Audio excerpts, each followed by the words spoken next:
ఇక్కడ యూరియాకి సంబంధించింది ఒక వార్త మనం ఇక్కడ చూసుకోవచ్చు.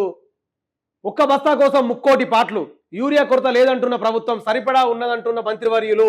కానీ పల్లెల్లో మాత్రం రైతు గోస తీరలేదు. ఊరూరా క్యూలు కనిపిస్తున్నాయి. వరంగల్ జిల్లా నర్సంపేట మండలం రాజపల్లి పంచాయతీ ఎదుట యూరియా టోకెన్ల కోసం మంగళవారం ఉదయం నుంచి చలిలో బారులు తిన్న రైతులని చెప్పేసి కూడా ఒక వార్త ఇక్కడ చూసుకోవచ్చు మనం. ఇక్కడ అక్కడ చూస్తారేమో, పైన చూస్తారేమో ఒక బస్తా యూరియా కోసం 3 కోటి పాటలు అని చెప్పేసి క్యాప్షన్ చూసుకున్నాం.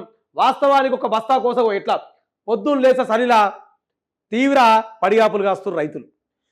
అదే కింద చూసుకుంటేనేమో యూరియా కొరత లేదని చెప్పేసి వ్యవసాయ శాఖ మంత్రి తుమ్మల నాగేశ్వరరావు మాట్లాడుతున్నమాట. యూరియా సరిపడ అందుబాటులో ఉన్నది, ఆందోళన చెందవద్దు, పంపిణీకి సిద్ధంగా 2.15 లక్షల టన్నుల యూరియా, కేంద్రం నుంచి మరింత యూరియా రానున్నది, మంత్రి తుమ్మల నాగేశ్వరరావు వెళ్ళడని చెప్పేసి కూడా ఇది పరిస్థితి. పైన చూస్తానేమో, ఫోటోలు చూస్తానేమో, వార్త చూస్తానేమో ఒక విధంగా ఉన్నది, కింద మంత్రి మాట్లాడుతుందేమో మరో విధంగా ఉన్నది. దీని గురించి వివరించే ప్రయత్నం చేస్తా. ఇదే సోయి ఈ రైతులకి యూరియా ఇచ్చే సోయి ఒక నెల ముందే ఉంటే బాగుంటుండే కదా. పంట వేసుకునే ఒక నెల ముందే యూరియా స్టాక్ తెచ్చి పెడితే ఏమవుతుంది?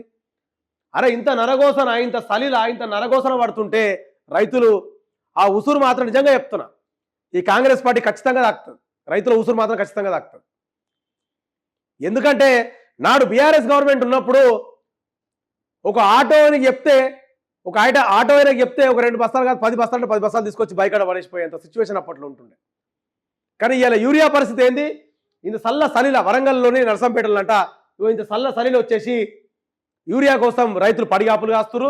అంత చలిల మళ్ళీ మంత్రి ఏమో యూరియా మస్తున్నది, సరిపడ ఉన్నది, మళ్ళీ ఇక సెంట్రల్ నుంచి కూడా వస్తుంది, కేంద్రం నుంచి కూడా యూరియా వస్తున్నది, దీని ఒప్పుకోవట్రు. ఇంకెన్నో ఒప్పుకోవటాలా? పంట మొత్తం అయిపోయినాకనా? పంట మొత్తం అంతా పంట వండి పంట నాశనమై రైతు కళ్ళలో నీళ్ళు చూసినాక అప్పుడు యూరియా ఇష్టట్టుర్రు మంత్రి తుమ్మల నాగేశ్వరరావు గారు. కానీ నిజంగా ఈ గవర్నమెంట్ మాత్రం రైతులకు ఎంత అన్యాయం చేయాలనో అంత అన్యాయం మాత్రం పక్కా చేస్తున్నది. మరి ఈ తెలంగాణ ఇప్పుడున్న కాంగ్రెస్ గవర్నమెంట్ని గెలిపించింది మళ్ళీ హైదరాబాద్లో కూడా కాదు, మళ్ళీ వాళ్ళని గద్దెనెక్కించి కూర్చోబెట్టింది కూడా మళ్ళీ వీళ్ళే, రైతులే కూర్చోబెట్టి తీసుకొచ్చి మహబూబ్ నగర్, నల్లగొండ రైతులే తీసుకొచ్చి రేవంత్ రెడ్డి ముఖ్యమంత్రి చేస్తే అదే రైతుల్ని కన్నీరు పెట్టిస్తుండు ఈ ముఖ్యమంత్రి రేవంత్ రెడ్డి. షేర్ చేయండి, లైక్ చేయండి, సబ్స్క్రైబ్ చేయండి. మరిన్ని వీడియోల కోసం బెల్ సింబల్ పై క్లిక్ చేయండి.